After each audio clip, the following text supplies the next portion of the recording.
ಇಲ್ಲಿ ಚಲನಚಿತ್ರ ವಾಣಿಜ್ಯ ಮಂಡಳಿಯ ಅನೇಕ ಹಿರಿಯರಿದ್ದಾರೆ, ಹಾಲಿ ಪದಾಧಿಕಾರಿಗಳಿದ್ದಾರೆ, ಮಾಜಿ ಪದಾಧಿಕಾರಿಗಳಿದ್ದಾರೆ, ಚಿತ್ರರಂಗಕ್ಕೆ ಸಂಬಂಧಪಟ್ಟಂಥ ಅನೇಕರಿದ್ದಾರೆ.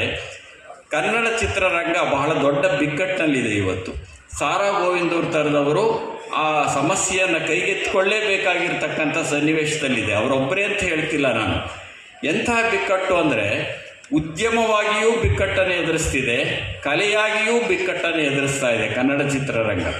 ನಾನು ಸುಮಾರು 35 ವರ್ಷಗಳ ಹಿಂದೆ ಸಿನಿಮಾನ ಒಂದು ಕಲೋದ್ಯಮ ಅಂತ ಕರೆದೆ. ನಾನು ಕೇವಲ ಉದ್ಯಮವೂ ಅಲ್ಲ, ಕೇವಲ ಕಲೆಯೂ ಅಲ್ಲ. ಎಲ್ಲೆಲ್ಲಿ ಬಂಡವಾಳ ತೊಡಗುತ್ತಾ ಅದೆಲ್ಲ ಉದ್ಯಮ ಅದೇ ಆಗುತ್ತೆ. ಆದರೆ ಸಿನಿಮಾ ಕಲೆಯೂ ಹೌದು ಅದು. ಹಾಗಾಗಿ ಕಲಾತ್ಮಕತೆಯನ್ನು ಉಳಿಸ್ಕೊಳ್ಬೇಕಾಗಿರುತ್ತೆ. ಉದ್ಯಮ ಇದೆಯಲ್ಲ, ಆ ಉದ್ಯಮದ ಕೇಂದ್ರವನ್ನು ಉಳಿಸ್ಕೊಳ್ಬೇಕಾಗಿರುತ್ತೆ. ಹೀಗಾಗಿ ಸಿನಿಮಾ ಅನ್ನೋದೊಂದು ಕಲೋದ್ಯಮ.